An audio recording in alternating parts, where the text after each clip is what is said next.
It is, simply speaking, an extraordinary event, and of course I mean this from the depth of my heart, for African Ascent to draw the attention of a very busy, dynamic entrepreneur slash musician slash writer slash public speaker who happens to be the president of Berklee College of Music, a college that many consider, without exaggeration, to be the leading college for the study of contemporary music.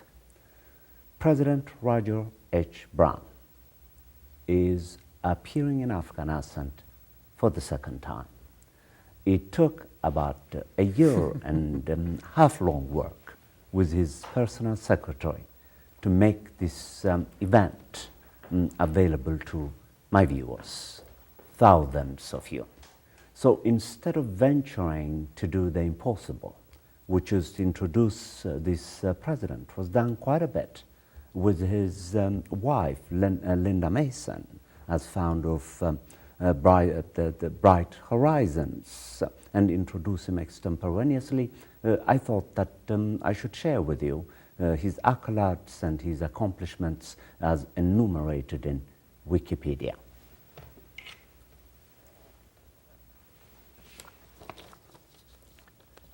Roger H. Brown, born 1956, Gainesville, Georgia, is president of Berklee College of Music, co-founder of Bright Horizons Family Solutions, and an international relief agency manager.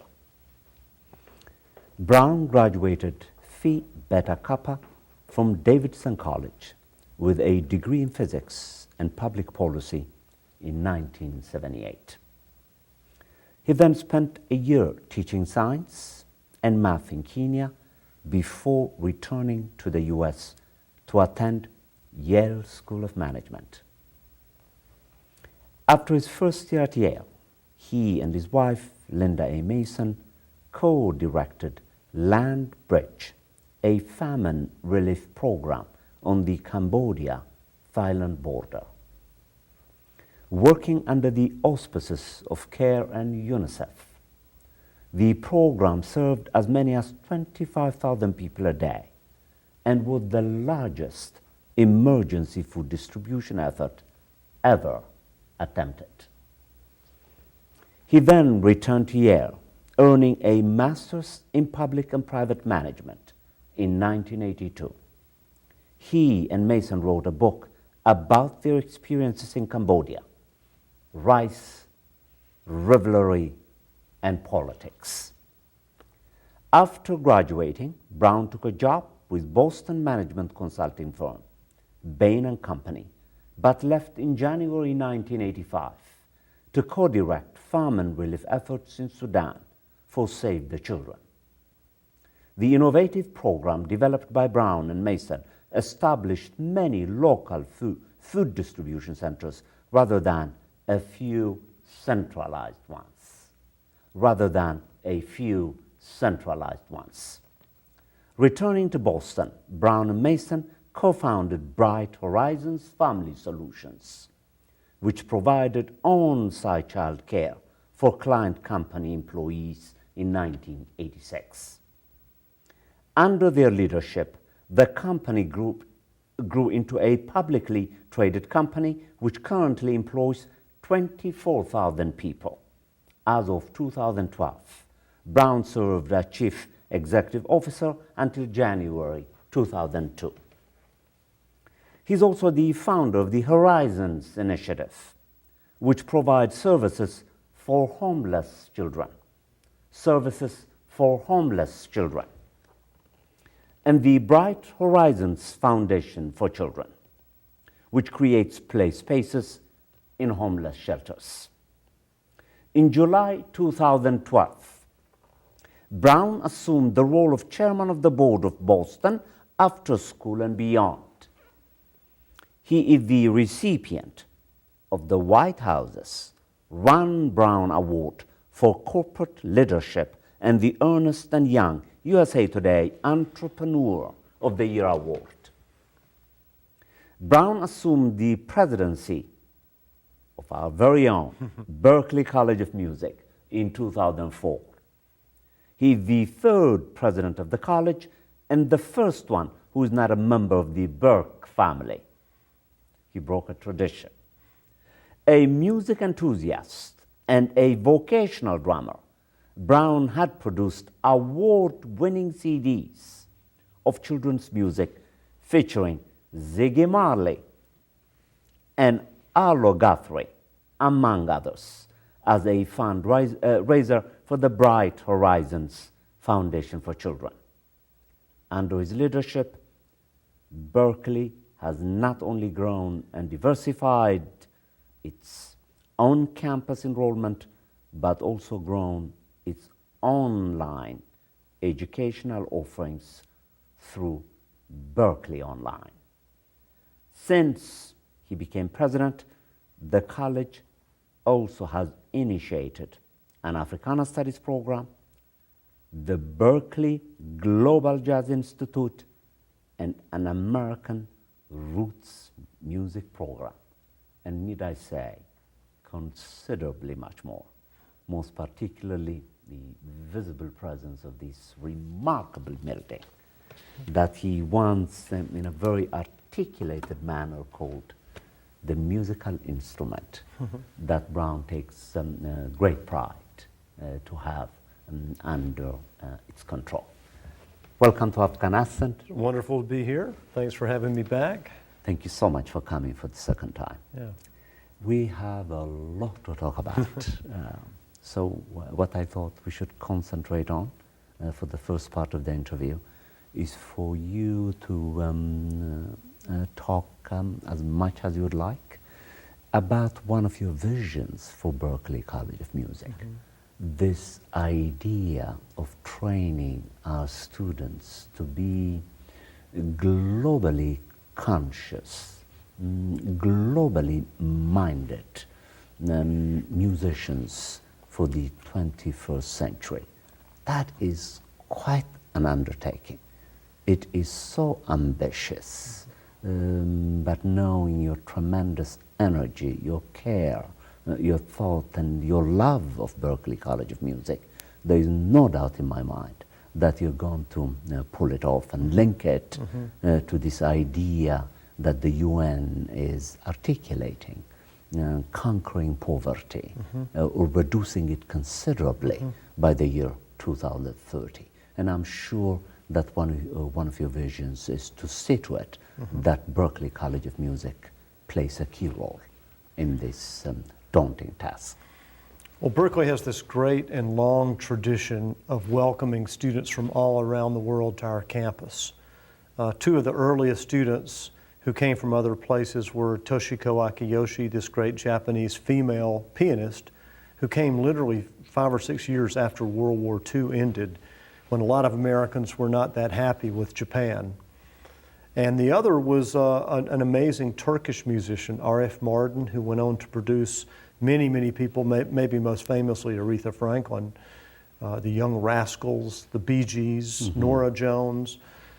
So we have this, and that goes back to the earliest days of the school. So we were, the 20th century model for Berklee was to be an American institution that welcomed people from other places. I think the 21st century vision of Berklee is to go beyond that, to be a truly global institution. We currently have students from 105 different countries. We have faculty from many different countries, and of which you're a proud representative. But more than just welcoming people to Boston to learn about American contemporary music, we think we have this opportunity to be a special force in the world in educating people about contemporary music. And as you can look at the development of many countries, the creative economy, music, entertainment is often an important part of the economy and often creates opportunities for people who come from disadvantaged backgrounds who wouldn't have had those opportunities otherwise. If you just look back at the history of the United States and many of the great musicians we revere, I just saw the James Brown movie. James came from the most abject poverty imaginable in my home state of Georgia, and yet became the first musician to have a record company give him his own private jet. So, we see music not only as a way for people to express themselves, but also a way for people to find economic opportunity. So we're doing a lot of things. One is just taking advantage of the natural advantages we have. I was just in the Dominican Republic about 6 months ago, and I had a dinner with the alumni there, and so many of the top musicians in that country went to Berklee. And that's true everywhere. I did a similar dinner in Indonesia. I did one in Korea. You know, as you may know, in virtually every African country, there are a couple of Berklee alums who are revered figures in the music community. In Ethiopia, Mulatu Astatke. In Kenya, Eric Wanaina, who's had a big hit, which was really a song condemning corruption. So the song not only was successful as a piece of entertainment, but it also had a social and political message. It's true in Mozambique. It's just true wherever you go. So we have this natural advantage, which is that people have been drawn to Berklee from all over the world. So then the question is, okay, what does it mean to no longer be a welcoming American institution, but a truly global institution? And it's a philosophical question. And I keep posing it to everyone, like, what would that mean? What does that mean for us? I think we still teach the music that came out of the American experience, because that's what a lot of our students are looking for. And that music, especially the blues and all the derivatives of the blues, if you think about it, R&B, soul, funk, hip hop, rock and roll, bluegrass, country, all those are really derivatives of the blues. That's very powerful. But at the same time, if someone wants to come here and explore Japanese traditional music and how they might improvise, and we need to be open to that possibility as well. We've created a campus in Valencia, Spain, and that was a conscious decision to be in a Spanish-speaking country, because Spanish is now such an important language even in the United States. You have Latin America, which is this rapidly developing place filled with musical DNA that's of great interest. So Spain felt like a great place for students to get some exposure to another culture, to the Spanish language. It's a very musical place with rich musical traditions. So we have a Mediterranean Music Institute exploring the music not only of Spain, flamenco music and the Spanish music history, but all the musics of the Mediterranean, from North Africa to the Middle East to Southern Europe. So we're in the midst of exploring just what that means, and I feel very excited about it, because one thing we know we're going to do is send more groups of faculty and students to visit different countries and do clinics and interact with local musicians.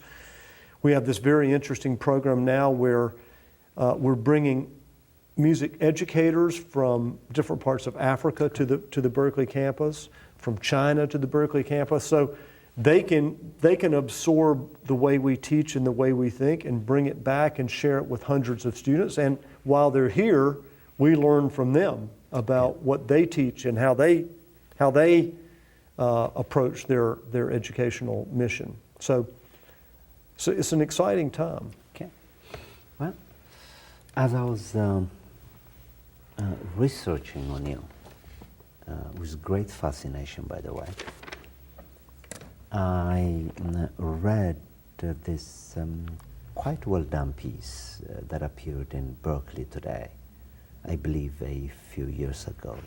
The interview flows very eloquently.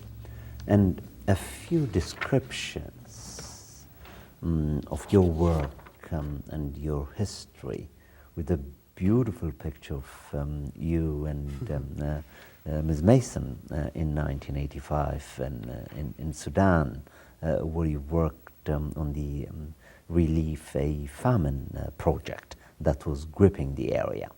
There were a few paragraphs that I enjoyed reading, which I would like to share with my audience.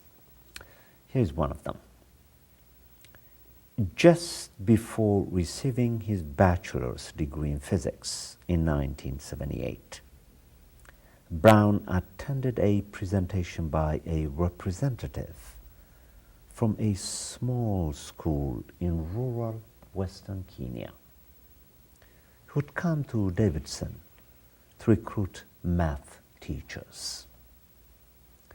A thirst for adventure, combined with his social conscience, prompted Brown to accept a teaching position.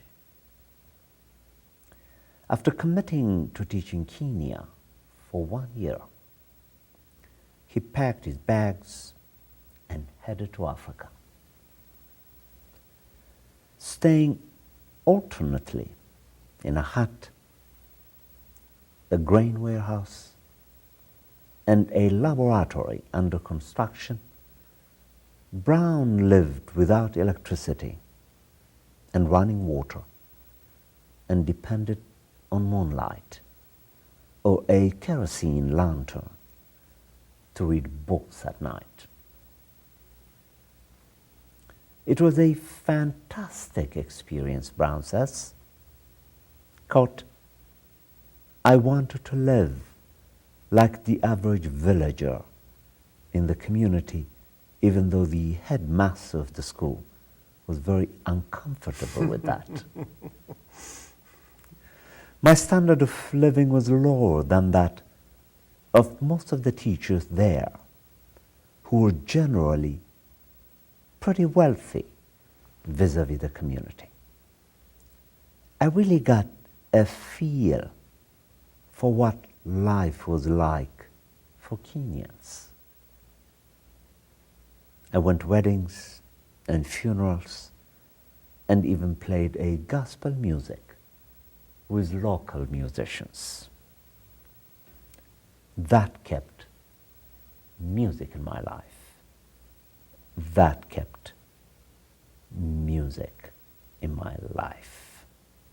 I would like you to take you back to those days and reflect more with me. I know you love philosophy. That's why you took a risk with a philosopher like me at Brown, at the Berklee College of Music. So let me take you back there. How old were you when this happened?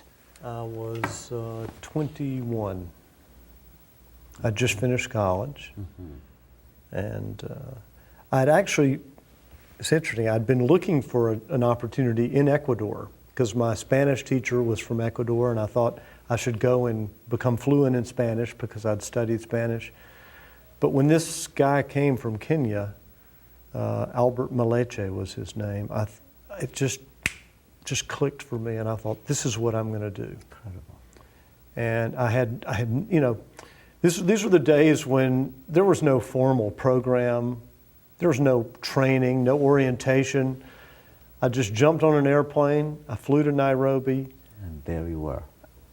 He picked me up, he put me on an overnight train to Kisumu, told me how to catch a matatu, a little taxi to Kakamega.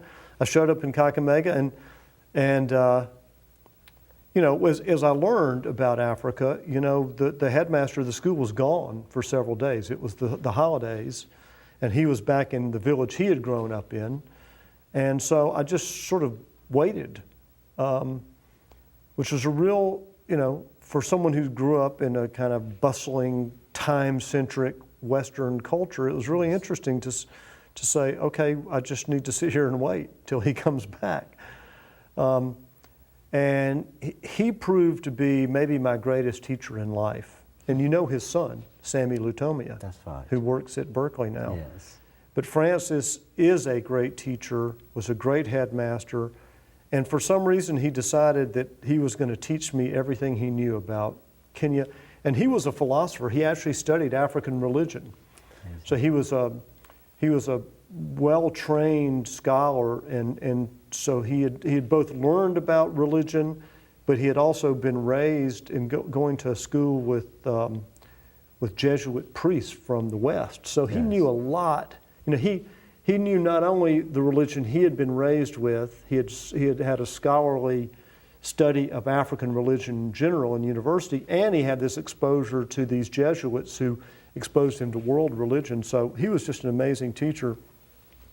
And one thing I say to my Berklee students all the time is that, you know, we're privileged to be able to go to fine universities. I went to Davidson and Yale, and Berklee is an amazing place. But really, universities and colleges don't teach you anything. You teach yourself things.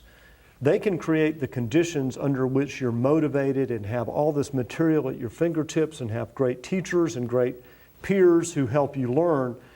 But I learned more that year sitting under the moonlight reading the African Writer series, which is this great collection of novels. Long before, I guess now Chinua Achebe is a household word, and every high school student reads Things Fall Apart or A Man of the People. But I'd never heard of those books, and I read about 2 or 3 a week, and I learned so much about African culture and village life, and I learned about different countries. And there's a great Kenyan writer, Ngugi wa Thiong'o, who was sort of the Chinua Achebe of Kenya. Right. Exactly. I read a lot of his books. I read every single one of his books. So I almost felt like I was, as a teacher, I was having to relearn math and physics and chemistry because that's what I was teaching. But in my spare time, I was learning about this culture, and I was really down in the grassroots. All the other jobs I had when I was in Sudan and Cambodia, I was in more management positions, and I was achieving a lot, but I wasn't learning as much. In Kenya, I was just right there in that little village, soaking up everything I could. And it was probably the most formative experience of my life. It gave me a lot of self-awareness. I realized how difficult teaching is, you know. Teaching is a very existential endeavor, and there are days when you feel so discouraged. You know, you feel like you have failed, or your students are not motivated, or they're not understanding. And when you're teaching physics in rural Kenya, and you wonder, does this have any utility for my students? Are they ever going to use any of this? So you have all these deep existential questions, but in the final analysis, when I roll that experience together, it was such a great education. Much better education, really, than college or graduate school were. They were good in a different way, but that's right. There's nothing like that experience. Mm-hmm. And there are more. I could go on and on with this piece. I read it several times. I'm just fascinated.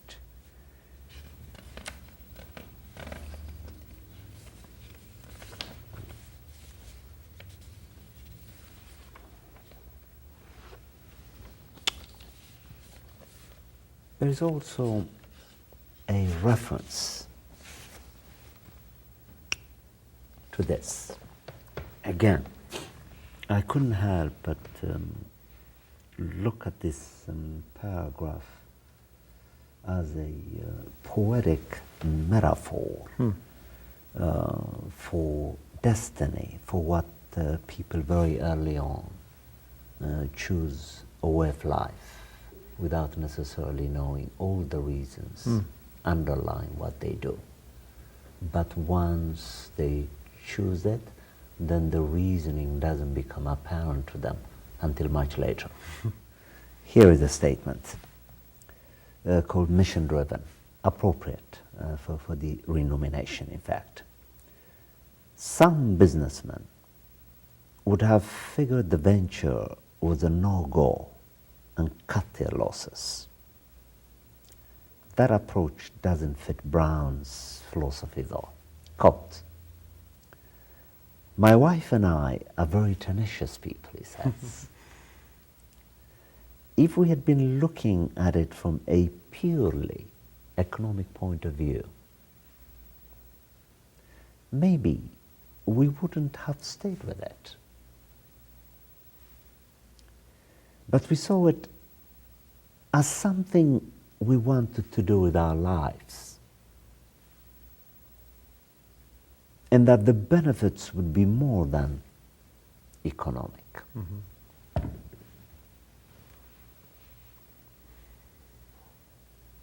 We were trying to change the work environment for families.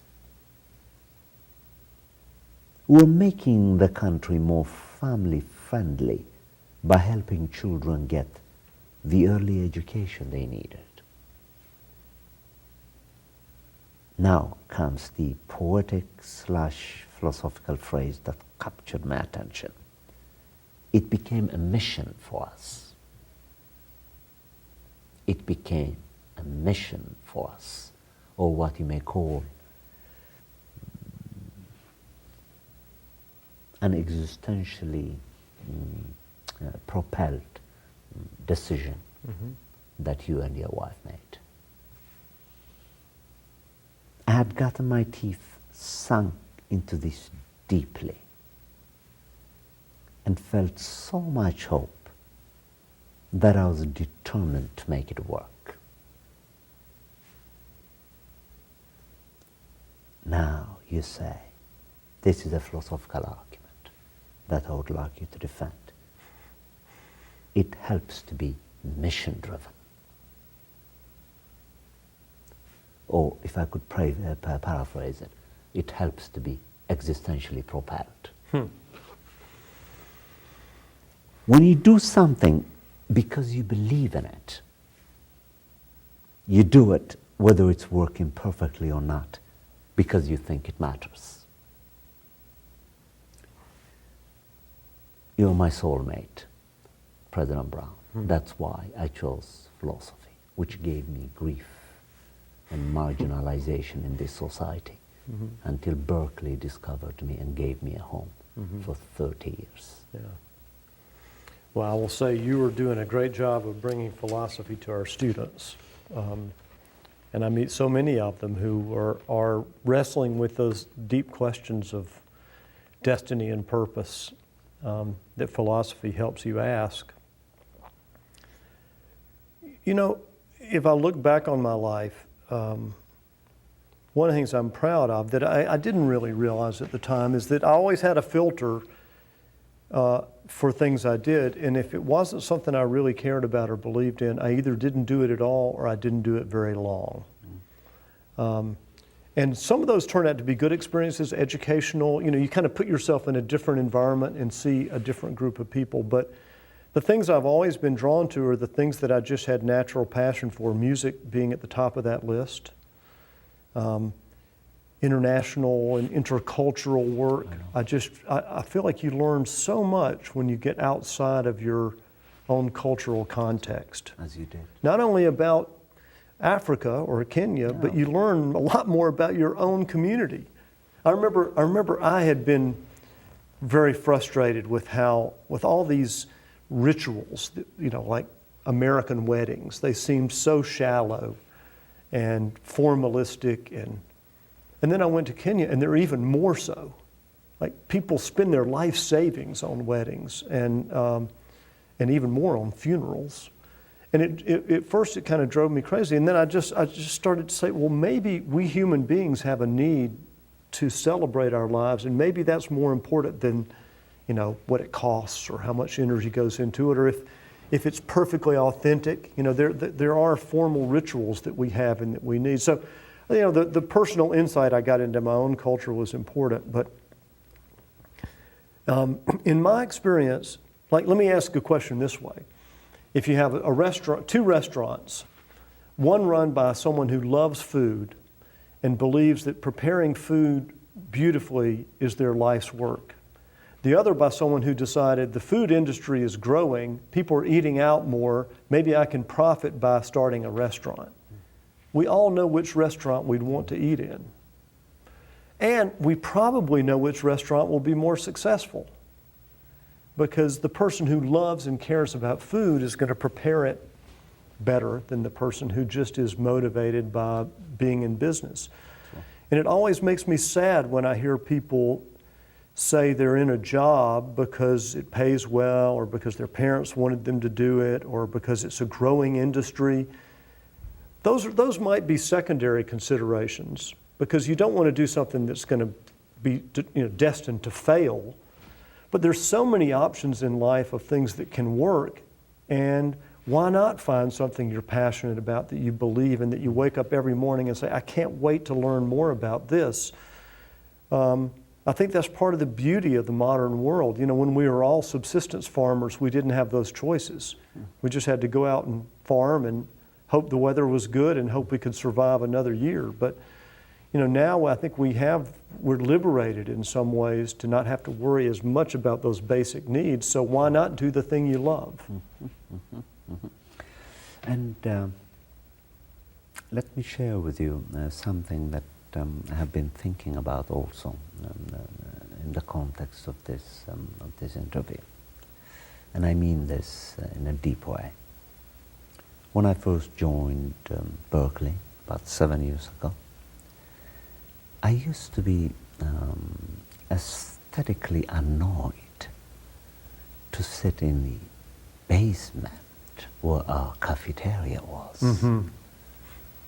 and then look at these highly committed students who've given up what they could have become on the behalf of music, to sit like sardines, and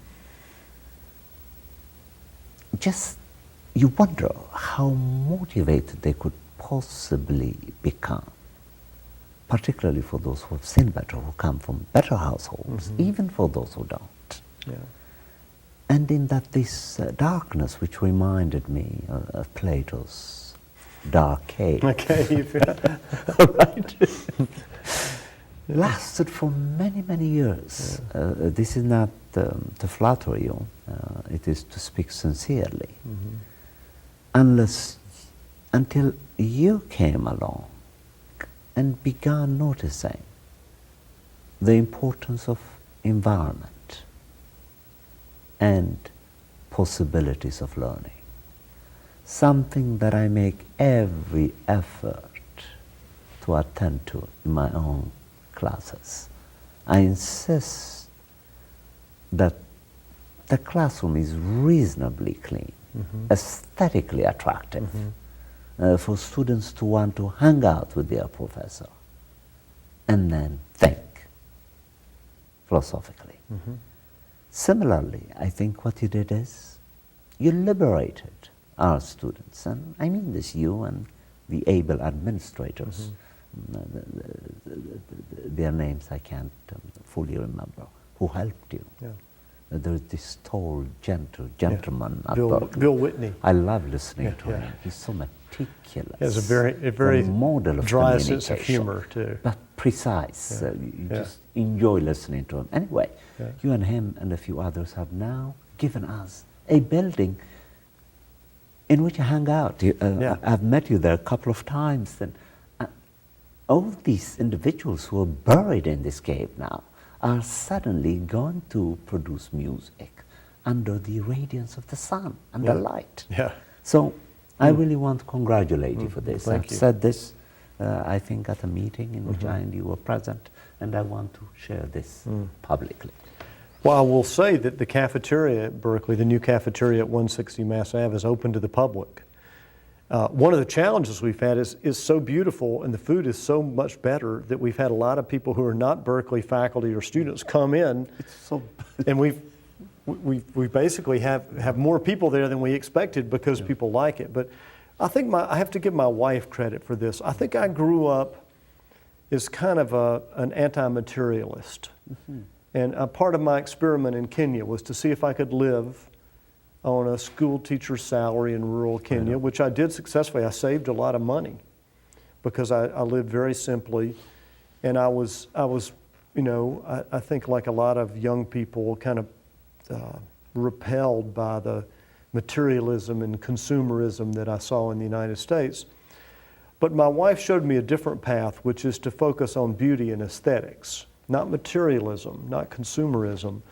But to see beautiful things is important, and life is short. And so if we can surround ourselves with beauty, not necessarily lavish or garish or expensive things, but just beautiful things, then we're happier, and I think we create better art. So I had the same feeling, you know, that cafeteria, we had done the best you can with it. We had painted murals on the walls, and it was, you know, it was as good as you can do in a dungeon. But and the other realization we had is that unlike most schools, our cafeteria doesn't shut down at 9 o'clock at night. It becomes a performance venue. Exactly. So we get more use out of our cafeteria than most people. So our thought was, why not invest and create a beautiful cafeteria where you would want to be during the day? And we now have a lot of healthy food options. We have vegan options and a lot of quinoa and kale and all those things that young people want to eat, which is great. But then at 9 o'clock, we start transforming it into a place where students can play music. And even more important than the visual aesthetics was the sound quality. It was designed by acousticians to sound beautiful, and it does. The music in there sounds great. So, you know, again, we're not a wealthy college, so we can't spend money lavishly, but we thought, let's do this cafeteria in a way that sends a message to our students that we believe in you. You're worthy of a beautiful place. And of course, as a result, they love to spend time there. And that, to me, is the most gratifying thing of all. I love to just walk through that cafeteria and see those students talking and having long conversations and doing their homework and writing compositions and practicing their bass. You know, you see the whole thing there. It's the whole ecosystem right there in that room. Yeah, very well done. And now, let's begin addressing some of our Berklee issues. Okay. What are some of the challenges that are standing on your way to govern Berklee the way you would like to? Well, let's be very candid. Yeah, the biggest challenge we face is not unique to us, but particularly potent at Berklee. And that's the issue of the difficulty of the high cost of American private education. The Berklee tuition is $37,000 a year, and in addition, you need to live in Boston, got to find a way to eat, you need to buy books, all those things. So, all told, you know, it can cost over $50,000 a year. And the music we care about is not necessarily music that comes from elite, affluent people. Talent is widely distributed. And the music we love and teach most is music that came often from underserved or disadvantaged populations. So if we want to be true to our mission, we have to make ourselves more affordable. And then the worst thing we can do, I think, is send a student who's entering the unpredictable freelance world of music, send them out there with $100,000 worth of debt. So we're trying to do a number of things. We're increasing the amount of scholarship and financial aid we give. When I came to Berklee, it was $9 million a year. This coming year, it's going to exceed $40 million. So it's gone up more than 400%. Still not enough. To have enough, we'd probably need 80 million, 80 or 90 million. But we're moving in the right direction. We also have to find pathways of affordability for people who still can't afford to be there. So we now have articulation agreements with 3 American community colleges that teach music, and 3 Canadian colleges, and 19 international schools. So you can do the first 2 years of your Berklee curriculum in Tel Aviv, Israel, or Quito, Ecuador, or Kuala Lumpur, Malaysia, or Miami, Florida, and then bring those credits to Berklee. And the cost of those schools tends to be in the range of $5,000 to $10,000 a year, not $37,000 a year. Now, you don't get all the accoutrements and bells and whistles you get at Berklee. And most people, if we're given the choice, would rather be at Berklee all 4 years. But I'd rather have a student come to us for 2 years after they've been at Miami-Dade or Cuyahoga or Fullerton or one of these other institutions, finish and have $40,000 of debt, then come to Berklee for 2 years, leave and not get a degree and have $40,000 of debt, or finish and have $100,000 of debt. So we're using articulation agreements as a tool. We're also creating online courses that are much less expensive to deliver because you don't need physical facilities. So all the things, a lot of what makes colleges expensive is having to house people in an expensive city like Boston. And again, there's an advantage you get when you're living with other musicians and you're jamming all night. But you can deliver the information fairly effectively online. So we're trying to create options for students so they can study some of their Berklee curriculum before they even arrive, maybe a senior year in high school, or a lot of our students have already gone to college for a year or two. They can do some of that work before they get to us. Or let's say you've been at Berklee 3 years and one of your favorite musicians hears you and says, I want you to go on the road with me. Mm-hmm. You know, it may be a good decision to leave. I see. You know, at many colleges, you can't leave because you can't get a job unless you have the college degree. But if Marcus Miller calls you and says, I heard you play saxophone, That's will right. you come on the road with me? Who am I to say, no, don't take that job, get your degree? I see. But if we have online options, you can actually keep studying even as you're touring with Marcus Miller all over Europe or Japan. I see. I see. And those courses cost less money and they can help move you towards your degree. So I would say the biggest challenge we face is affordability and access. And between a combination of online education, articulation agreements, credit by exam, most colleges, if you can pass a placement test, you might not have to take calculus, but you don't get credit for calculus. At Berklee, if you can place out of harmony or ear training, not only do we not make you take that course, we give you credit for it for free. So if we can use online education to help prepare people to place out of more entry-level courses, they can save a lot of money, they can save time, and move their way through the college more rapidly. Mm-hmm. And what I like about you, now that this is the second time that I'm interviewing you, is that I feel sufficiently comfortable, because of your respect for philosophy, to ask you just about any question that I want. Mm-hmm. And I know you'll develop an answer for it. Sure. How would you describe your current relationship with the faculty at Berklee College of Music, candidly? I think that my relationship in general terms with the faculty is quite strong.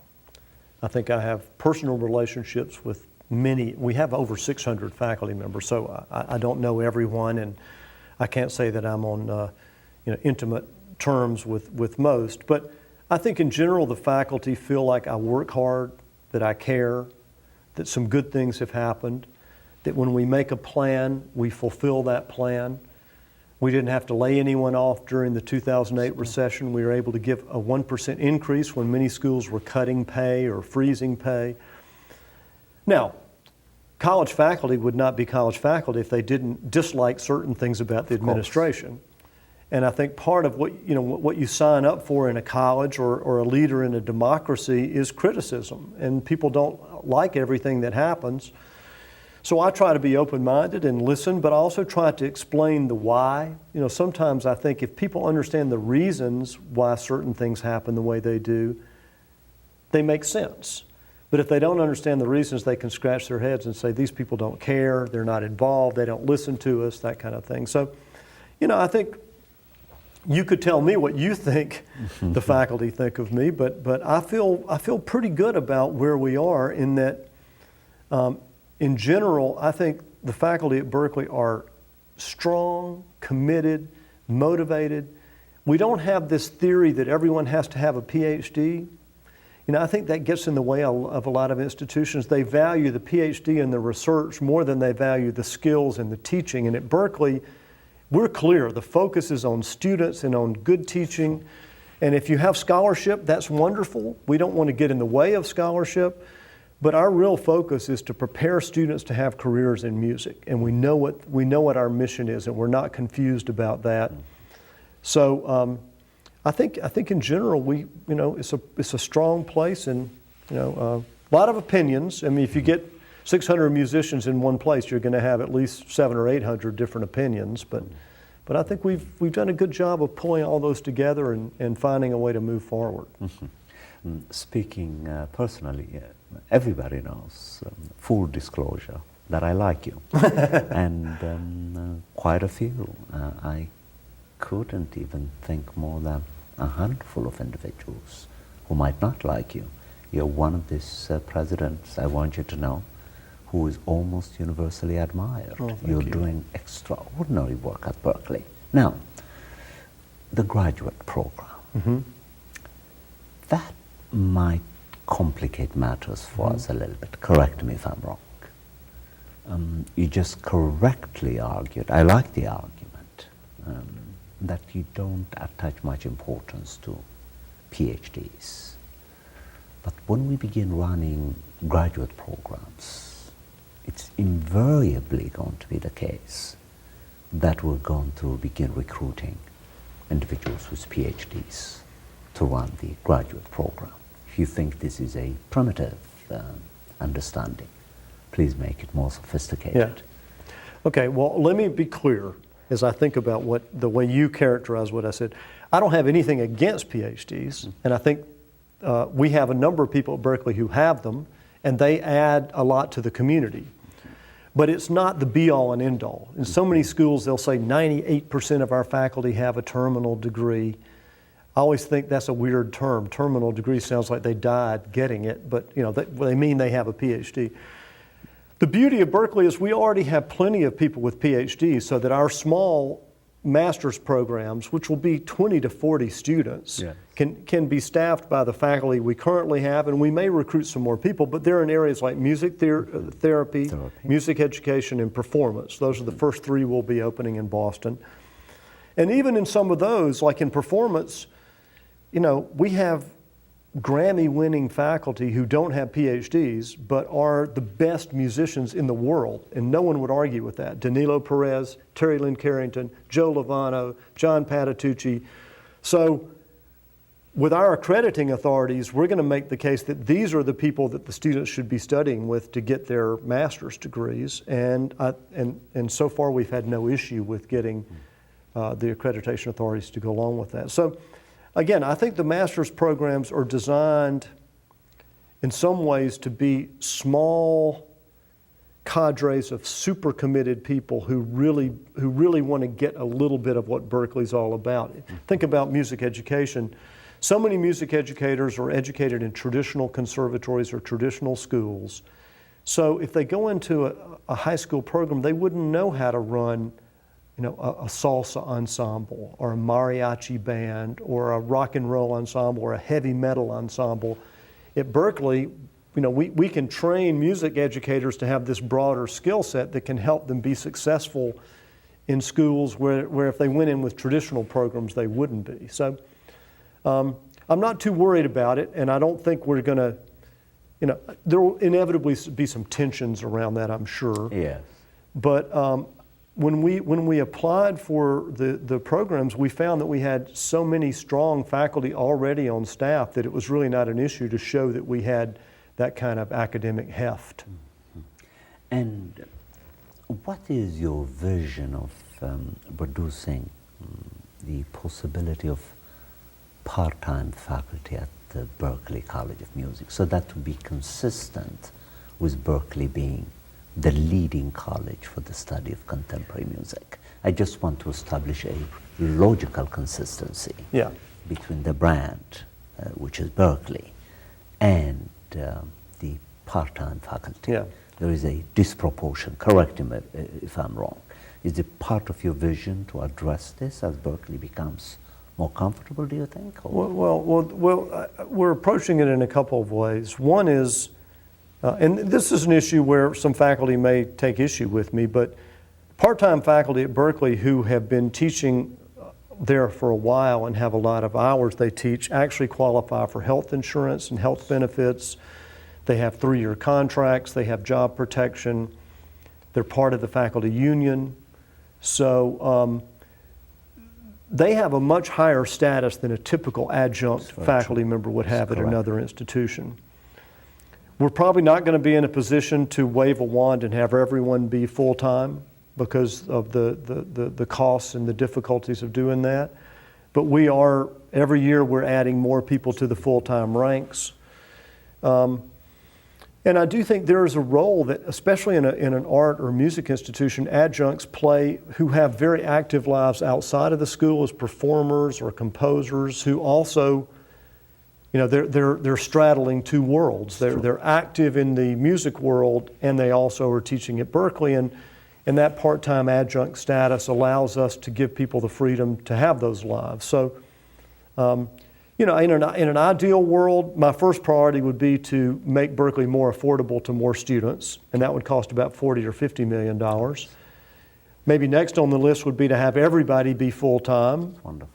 That would cost probably about $20 million. So, until, probably not in my tenure, we're not going to be able to do both of those things, but I feel like we're moving in the right direction, and I feel very proud of the treatment at Berklee of part-time faculty. In fact, our accreditation visitor said one thing we were shocked at is how engaged and the adjunct and part-time faculty feel at Berklee compared to most institutions where they feel like second-class citizens.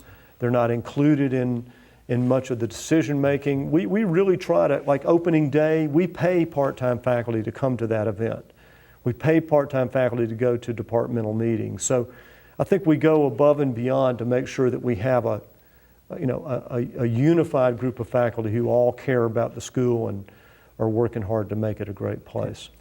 Well, I wish that your tenure at Berklee College of Music is going to last considerably longer than what you have in mind. I myself intend to die at Berklee. This is my job. No time soon, I hope. No, well, the good Lord. It's a good will. question. You know, I've been there 10 years. I'm totally we've just launched a new capital campaign, so we're going to raise another $100 million over the next 5 years. So I feel like I've signed up for another adventure, but at some point it will be time for someone else. And I think good institutions have leadership succession, you know. So I think part of my job is to figure out when that time comes, and you know, you don't want to be like the fish that stays a little too long and starts to smell. So my job will be to make sure but when I leave, you're happy, you're sad that I'm leaving, not happy that I'm leaving. Well, we have about a minute left. Please use it to speak whatever it is there is in your mind. I guess the thing that I'm most excited about is that I feel like Berklee is being true to the mission that we are pursuing, which is we're attracting some of the most talented young musicians in the world.